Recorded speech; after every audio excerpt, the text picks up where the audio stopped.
गोयल साहब, मैं 44 साल तक सुबह उठने का मेरा कोई टाइम पीरियड नहीं था, क्योंकि मैं 12 बजे टेक ऑफ कर रहा हूँ, 4 बजे लैंड कर रहा हूँ, तो उठने का ये कोई संभावना थी नहीं कि मैं सुबह जल्दी उठ पाऊँ।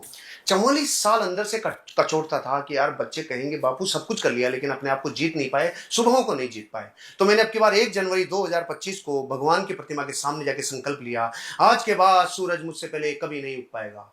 तो मैंने इतना कठोर संकल्प ले लिया और 10 महीने से मेंटेन है। तो मैंने सुबह का तो ले लिया, लेकिन अब मैं भी उन्हीं करोड़ों लोगों में शामिल हो गया जिन्होंने सुबह का तो ले लिया लेकिन रात को सोने का टाइम फिक्स नहीं है। तो वो जो अनिद्रा है, A4 निद्रा, इससे करोड़ों लोग पीड़ित है। अब मैं शुरू में जब 1 जनवरी को नियम लिया तो जनवरी से 15 जनवरी तक डेली मैं 8 बजे सोने चला जाता था, 9 बजे सोने चला जाता था, 10 बजे सोने चला जाता था जब मैं घर रहता था। तो मेरा सिस्टम है कि मैं गर्म पानी के लिए केटली लेता था, भर के लेके जाता। 1 दिन, 2 दिन, 5 दिन, 10 दिन तक जब मेरे घर वाले ये देख रहे थे तो फिर मजाक करने लगे। मेरा छोटा भाई, हमारी बहू, मेरी वाइफ, ये सब मजाक करने लगे। ओ कमंडल ले लिया, 8 बज गए, कमंडल ले लिया, 9 बज गए, कमंडल ले लिया, मजाक उड़ाने लगे।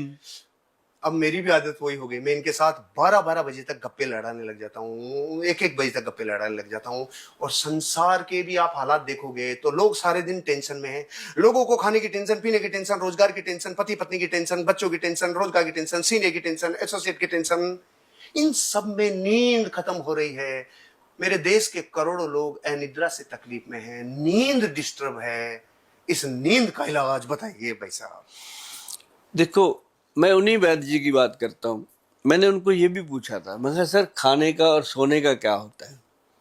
कहते मेरा एक बात है, सबको कहता हूँ कि जब भूख लगे दम दबा के खाओ, भूख लगे दबा के खाओ, नींद आए तो वहीं सो जाओ। सही बात है, सीधी बात थी उनकी। 6 घंटे से लेके 8 घंटे नींद आनी चाहिए। अगर नहीं आती तो समझो आपका मोबाइल चाहे एप्पल का है चाहे वो सैमसंग का है, बिना चार्जिंग के खत्म। राइट। ठीक है। और वो बात ये हुई कि एक औषध आती है आयुर्वेद की, शेयर करेंगे आपके साथ। उसको ब्रेन अमृत के नाम से जाना गया है। अगर आप गूगल पे जाके ब्रेन अमृत लिखोगे वो डब्बा सामने आएगा, पैसे मांगेगा आपसे, काफी सारे मांगेगा। लेकिन अगर घर पे बनाओगे उससे आधे पैसों में बनेगा। हाँ, फार्मूला भी मिलेगा। ये क्वालिटी आपकी बहुत जोरदार हाँ, है। या तो आपसे ले लो और या फिर आप जीवन का उस फॉर्मूले को मेरे से लोगे, देते नहीं है। मेरे से लोगे मैं पूरे पैसे लूंगा भाई। हाँ, न्याय की बात है। अब घर बनाओगे अपने बचाओ जितने बचा सकते। सही बात है। ठीक है ना जी, बात ही सीधी है। अगर आप 1.5 लाख का 2 लाख का मोबाइल खरीद सकते हो तो गोयल साहब को 1500 देने में क्या तकलीफ है भाई? नहीं ना। और सेहत की बात करते हैं, अभी हम आपको वो नुस्खा बताते हैं, बड़ा इजी मिलता है। कोई ऐसा चीज नहीं मैं बताता लोगों को जो ना मिले। मैक्सिमम तो रसोई घर में मिल जाती है, नहीं मिले तो पड़ोस में जो पंसारी है उससे मिल जाती है। वो जरूर 2 मिनट वही आपके वाली बात की कमंडल वाली करेगा, मजाक करेगा। और गोयल साहब के वीडियो देख के आया होगा, हाँ बता क्या लेना है ना। तो वो उसको बताते हैं कि एक तो शंख पुष्पी, एक ब्रह्मी, और अभी लोग कहेंगे नई बात क्या है, शंख पुष्पी ब्रह्मी तो सभी देते हैं, बनाते हैं, खाते हैं, लेकिन करते नहीं ना। नई बात तब है कि करो। राइट है ना। शंख पुष्पी ब्रह्मी, और एक आता है जी वचा।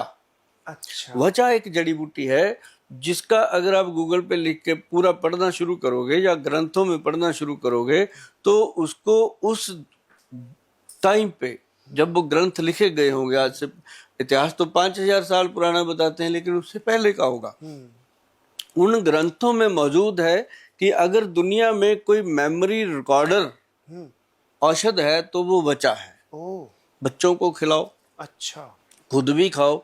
जो कहता है कंधे में टावल रखा है पूरे घर में ढूंढ रहा है, भुलक्कड़ आदमी, उनके लिए मतलब बेस्ट चीज है वचा। और फिर उससे भी बेस्ट एक और चीज है, वो है जटामांसी।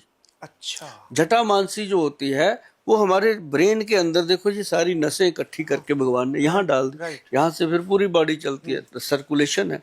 तो वो सारी नसों के अंदर काम करता है। कोई भी नस में ब्लॉकेज है, कहीं कोई ट्यूमर पल रहा है, कोई चीज पल रही है, कोई गांठ पल रही है, वो उसको खत्म कर देता है। जटामांसी।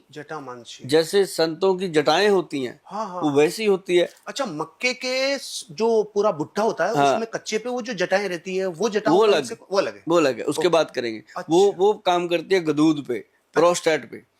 हाँ, तो उसकी बात करें। right. लेकिन ये जटामांसी होता है, ये जड़ी बूटी है, जंगल में मिलती है, और ये बिल्कुल जैसे साधुओं के सर पे जटाएं होती हैं वैसी होती है, लंबी लंबी अच्छा। जुड़ी हुई। राइट।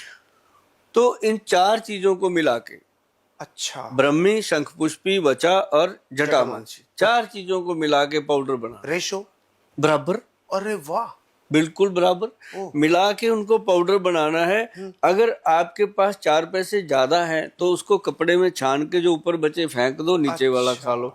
अगर आप मेरी तरह थोड़े से कंजूस हैं तो वो पूरा ही खा लो, कोई दिक्कत नहीं है, काम तो करेगा। तो मतलब ये है कि उसको लेने से आपके बच्चे, आपके बड़े बुजुर्ग, अगर ना जैन साहब अपने बुजुर्गों को 1 चम्मच डेली देना शुरू कर दो तो वो आपको पीछे छोड़ जाएंगे 2-3 साल में। और इससे नींद अच्छी हो इतनी जाएगी। आनंद भरी नींद और एनर्जी। वाह वाह, ब्राह्मी, शंख पुष्पी, वचा और जटामांसी। अरे भाई, जब पूरे विश्व में सामने इलाज पड़ा हुआ है, फिर नींद डिस्टर्ब क्यों है? ये चारों चीजों को बाहर से धारण कर लो, और ये वनस्पतियां हैं, ये जड़ी बूटियां हैं। भारत का महान आयुर्वेद पूरे विश्व को सिखाता है, शांति की नींद होगी तो दूसरा दिन आपका अमृत जैसा बन जाएगा। वाह गोयल साहब, सच में ये मैंने बहुत फील किया है, ये महसूस किया है। प्रॉब्लम सिर्फ इतनी है जिससे संसार का हर मोटा आदमी ये जानता है कि पतला कैसे हुआ जाता है, लेकिन होता नहीं है। कारण ये है क्योंकि करता कुछ नहीं, ज्ञान खूब लिया, सुनना खूब लिया, लेकिन इम्प्लीमेंट नहीं करते हो। मैं तो भैया एक ही चीज में मास्टर हूँ, ज्ञान जीवन में जितना भी लूं, या तो मैं कम लूंगा, लेकिन जितना लूंगा उतना उसे अप्लाई करूंगा। आज से ही, अभी से ही मैं ये संकल्प लेता हूं कि अब अपनी नींद को प्योर करने के लिए, क्योंकि मैं और इतना संसार में उलझे हुए भैया अपने कामों में कि नींद डिस्टर्ब होगी। तो शंख पुष्पी, ब्राह्मी, वचा और जटामांसी, चारों को सही एवरेज में, समान एवरेज में मिला के पीसना और शाम को ले लेना। रात को सोने से पहले ले लो, दूध के साथ, पानी के हाँ, साथ, दोनों पानी के साथ। और जो लोग कहते हैं दारू पिए बिना नहीं चल सकती गाड़ी, उनको कहता हूँ भाई सुबह ले लो ऑफिस जाने से पहले, तो मतलब ले लो। अच्छा, आपको दारू पीने वालों की इतनी चिंता क्यों रहती है? आप उनको मुझे हमेशा कवर करते हैं। मुझे मेरे पता है कि वो इतने भले मानस हैं, उनके दम पे तो देश की इकोनॉमी टिकी हुई है। मतलब दोस्तों ध्यान रखना, ये बात उनके लिए कही जा रही है जो दारू पीते हैं। हाँ, जो नहीं पीते उनको मोटिवेट नहीं किया जा रहा है। हाथ मत लगाना कभी। इसलिए भैया मेरे कहने से अब तक 4-5 लाख लोगों ने दुनिया के 100 से ज्यादा देशों में दारू छोड़ी है। हम कह रहे हैं जो पीते हैं उन लोगों के लिए अलग व्यवस्था है, लेकिन जो नहीं पी रहे हैं वो अपने संकल्प पे दृढ़ रहना।